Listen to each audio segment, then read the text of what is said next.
Bila kita nampak raut wajah orang yang tenang cerah, maka ketenangan bukan pada wajahnya.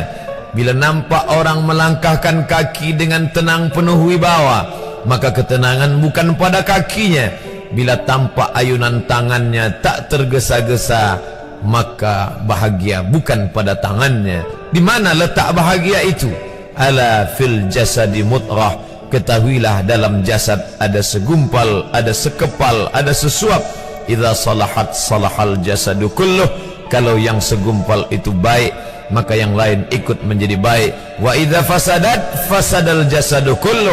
Kalau yang segumpal itu rusak, maka dia pun ikut menjadi rusak. Yang segumpal itulah yang mengendalikan mata, telinga, tangan, kaki.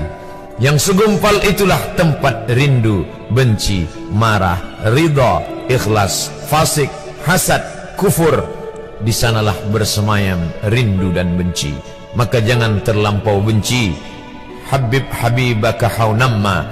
Kalau kau sayang, sayanglah secukupnya sahaja. Karena boleh jadi hari ini kau sayang, besok berubah menjadi kebencian. Kalau kau benci, bencilah secukupnya sahaja. Boleh jadi esok pagi dia menjadi orang yang tersayang. Berapa banyak puan-puan berkata, siapa itu? Itulah orang yang dulu paling aku benci. Tapi hari ini masih ada juga benci, tapi tak banyak. Oleh sebab itu maka dijaga dia. Yauma la yanfa'u malun. Hari itu tak ada guna harta, wala banun, tak ada guna anak, illa man atallah, kecuali orang yang datang menghadap Allah biqalbin salim, dengan hati yang salim. Qaf lam ba, qallaba, berbolak-balik. Qallaba, tidak selamanya bahagia. Kadang pagi hati tenang, petang datang dia pun susah. Kadang pagi hati lapang, petang tiba dia pun gundah. Maka apa yang dapat menolong? Ala bizikrillah, ketahuilah dengan banyak menyebut mengingat Allah, tatma'innul qulub, maka hati akan menjadi lapang. Qalbul mu'min baina asabi'ir rahman, hati orang beriman berada di antara jari jemari kuasa Rahman. Kalau dia hendak, dia balikkan yang senang menjadi susah. Kalau dia berkehendak, yang susah dia balik menjadi lapang. Berapa banyak orang yang tampaknya mungkin kita kata dia susah, tapi dia masih boleh tersenyum. Sebaliknya orang yang menurut pandangan zahir kita cukup segala, makan, pakai, tapi tampaknya kesenangan tak pernah singgah. Apa sebab? Kerana hati milik Allah. Dia ada dalam diri kita, tapi dia bukan punya kita. Lillahi ma fis samawati wa ma fil ard. Apa di langit, apa di bumi, milik Allah. Balikkan kepada Allah. Dari Allah, balik kepada Allah.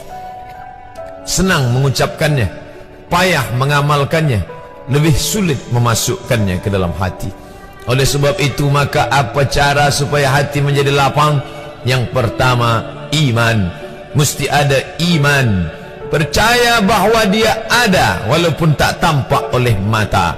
Dulu ada seorang filosof, dia berkata bahawa aku percaya dia ada bila boleh tampak oleh mata, disentuh tangan, didengar telinga.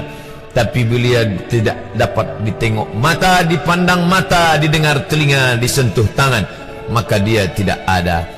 Inilah orang-orang yang berfaham wujudiyah. Wujud ada, mikrofon ada, mimbar ada, orang ada, kerana aku boleh menatap dengan mata, mendengar suara dengan telinga, bersapa tangan dengan alat yang diciptakan Allah Subhanahu wa ta'ala.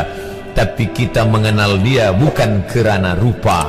Bahkan bila kita pejam mata nampak berbagai macam rupa, itukah dia? Bukan. Walam yakul lahu kufuwan ahad. Bila kita pandang tengah malam tampak bermacam warna rupa, itukah dia? Ma khatara bibalik fallahu laisa kadzalik. Apa yang terlintas di hatimu, maka dia tidaklah seperti itu. Dia tak dapat dipandang dengan mata. La tudrikuhul absaru, dia tak dapat ditangkap mata.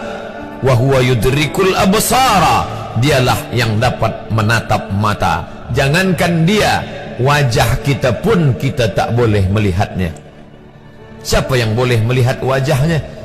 Sementara belum dijumpai cermin, belum pandai orang membuat cermin, orang tak tahu bentuk rupa wajahnya bagaimana. Sampai suatu hari dia dalam perjalanan panjang, dia tengok ada pohonan rindang, lalu kemudian dia berteduh di bawah pohon rindang, menghindar dari panas terik matahari.